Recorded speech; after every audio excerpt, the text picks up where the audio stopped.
Hey guys, how's it going and welcome back. We're back with yet another keyboard. This is the M-Audio Keystation 49 Mark III. So if you caught my video on the Keystation 61 Mark III, well, this is pretty much exactly the same keyboard with a few exceptions. It doesn't have these semi-weighted full-size keys, though it does have full-size keys that are reactive.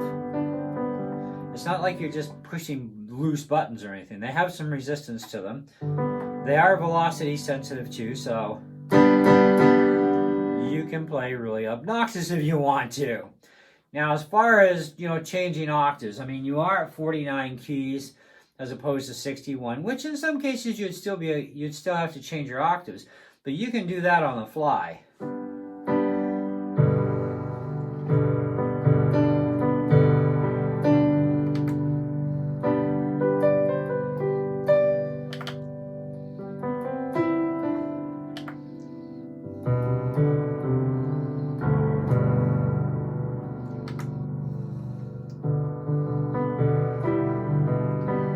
And you do have other octaves too. You can go right into the red zone.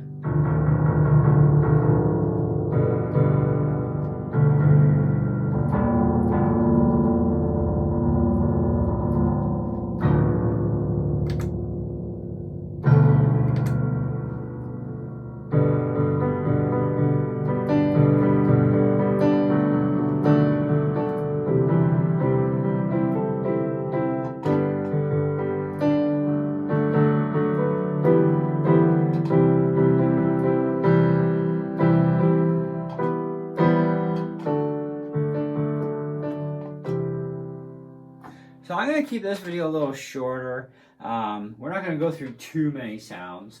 I have got like thousands of them here, but this is a drum kit called East Bay.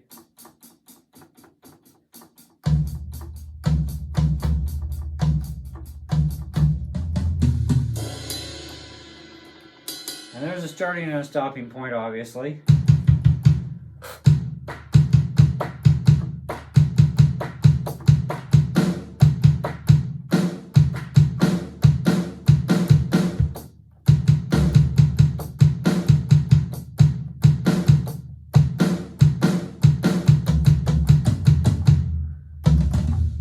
You get the idea? Sure. Alright, synthesizer. I have no idea what this is going to do. It's called Crunchy Synth Patterns.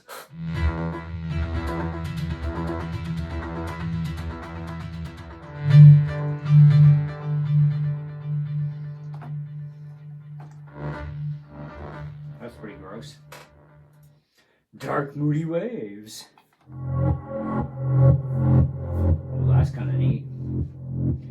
Hypnotic Synth Bass. I got my foot on the sustain pedal.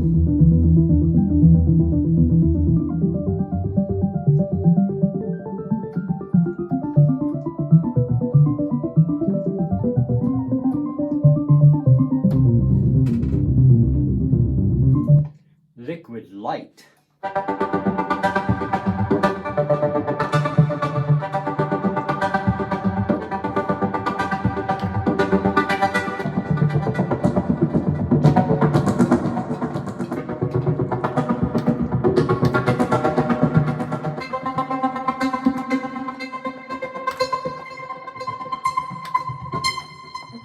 Oh, really red zone.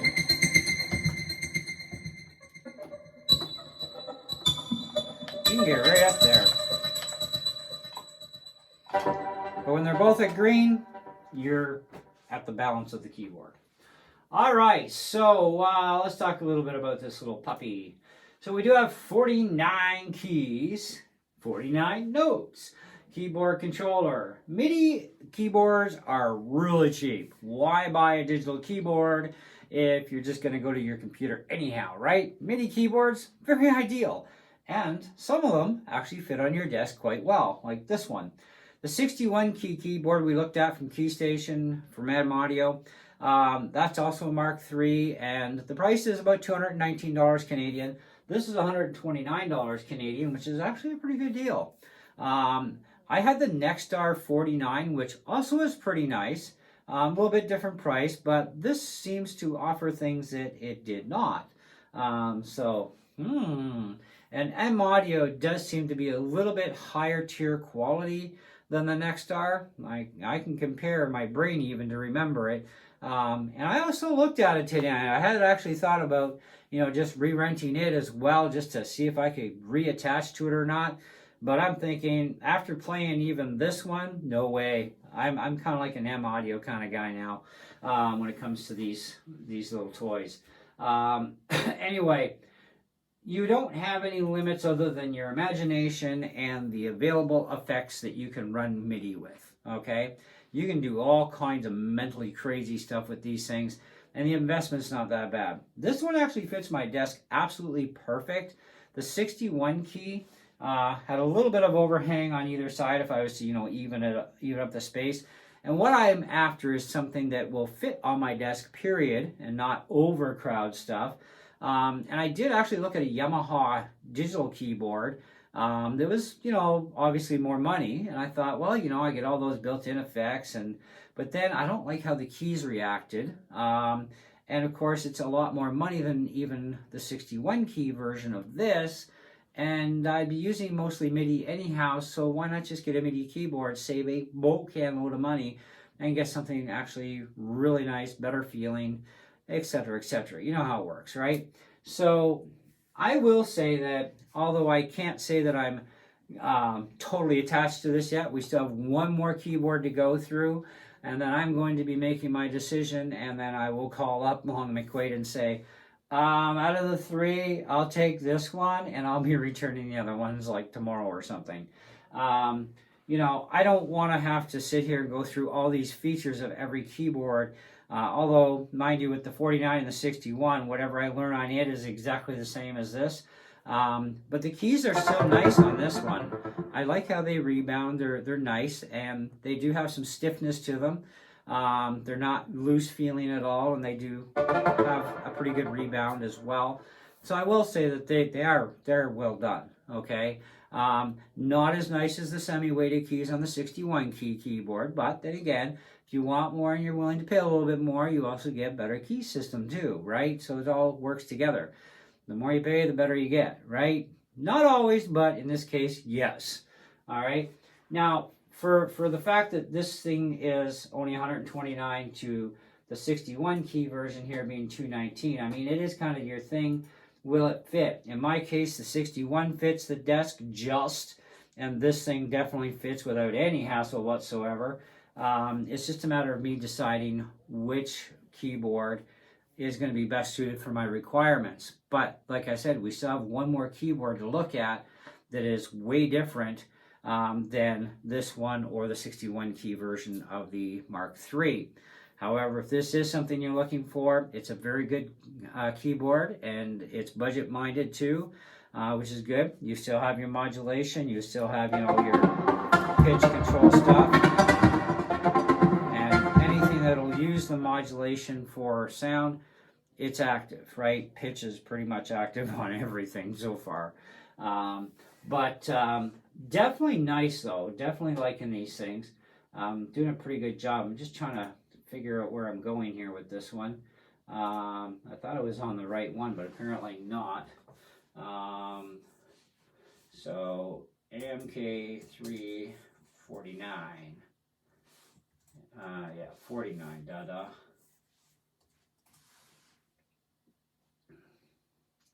That should get me, all the stupid ones here. I should have just typed in M Audio. M dash.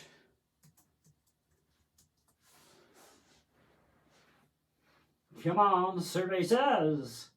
Here we go. So with this, of course, you don't get a sustain pedal. You will get a USB cable and a user guide manual. I've got my own cable, so I didn't bother opening any of these. You've got, the volume fader for deeper control plugins, transport directional buttons for controlling any recording software, DAW. Blah, blah, blah, blah, blah, blah. The list goes on, right? Includes AIR Music Tech Mini Grand with 7 acoustic piano sounds and more and more and more. Premium software suite included for your download. Pro Tools, Ableton, Air Music Technology for Grand Velvet and X-Band 2, and etc. etc. Now, what's included with this in the box is the keyboard, software download cards, which will be in this package, along with your user guide and your USB cable and safety and warranty manual. Okay, they just say it's 49 key USB MIDI controller, directional pad up and down, left, right, and enter, power via USB, obviously, and blah, blah, the dimensions are there, of course. I will have links, by the way, in the video. You just click on it and read all this stuff, right? Now, it's simple on and off switch, so if you want to turn the power off to it, you can do that. Not a big deal. This one here, USB powered only. Okay, and there's our sustain, and there's our USB, and just plugs in. And there's even a Kensington lock kind of deal here on this, so you can get an up close of the back side of this puppy. All right, there ain't much to it. It works, and 100% USB powered as well, which is fine. Just remember, this is a MIDI keyboard. It does not have speakers, does not have an amplifier. You cannot take this portable unless you bring your computer with you and plug it into your computer, and then you'll be okay. Now, if you only have a computer like a laptop, especially you Mac users out there, we're all stuck on Type-C, with our laptops nowadays, right, because of the Apple Silicon. All you need is a Type-C to, or a Type-A to Type-C converter plug and plug it in, or get a dock or a dongle for your laptop that has Type-A and just go direct in that way. Too simple, okay? I might actually start using my MacBook Air just for doing the audio, because everything's right in front of me and I don't have to frickin' turn around here. And the only annoying part is a smaller screen, but I can get used to anything, right? But that may work out better for me. And there's plenty of RAM with 8 gigs to just, do your MIDI stuff and whatnot, and your regular instruments, and record with 8 gigs of RAM.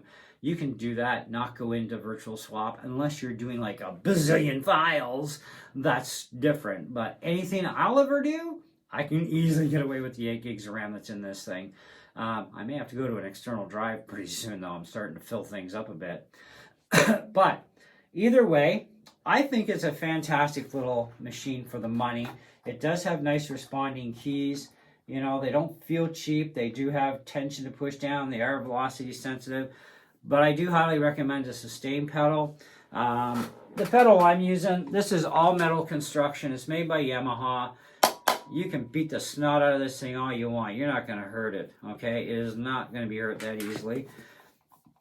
And, even the plug, if you ever do damage to the plug, cut it off and put a new one on. If you ever had to rewire this thing yourself, which is not hard, 2 wires, right? How hard can that be? Run a new cable length and voila, a new plug. And because the pedal itself, this metal pedal itself will last like indefinitely, but cables are cables over time, right? But for about 25, 30 bucks for a new one of these, or probably 15 bucks for a used one, these things last for years. I don't know how many years I've had this one, probably about 6 or 7 now, and I've got a couple more kicking around too, sitting in a drawer, because I use them for other things as well. But I do recommend the sustain pedal. It comes in really handy. If this is something for 130 bucks Canadian that suits your budget, then I say go for it. You've got nothing to lose. But I would encourage you to check out different keyboards as well. Because that's what I'm doing right now. I've got one more keyboard to check out, because for me it was a budget and size, both combined, and it has to meet my needs. And if it can do that, then I'm in, right? So, and this thing definitely meets all that criteria and then some, okay? But I am still leaning towards the 61 key version of this, because it is a little bit nicer. It is more money, but it is a bit nicer, but it's also what I actually probably need more than having less keys. I actually need the more keys for me. So I'm kind of thinking, I don't know. We still got one more toy to check out, so stay tuned. In the meantime, thanks so much for watching and checking this one out. And we definitely have a lot more stuff for you guys over the next couple of days. So do stay tuned to the channel. So if you're not subbed yet, please, hit that subscribe button, click the bell for notifications for my uploads, and check stuff out. Anyways, meantime, see ya.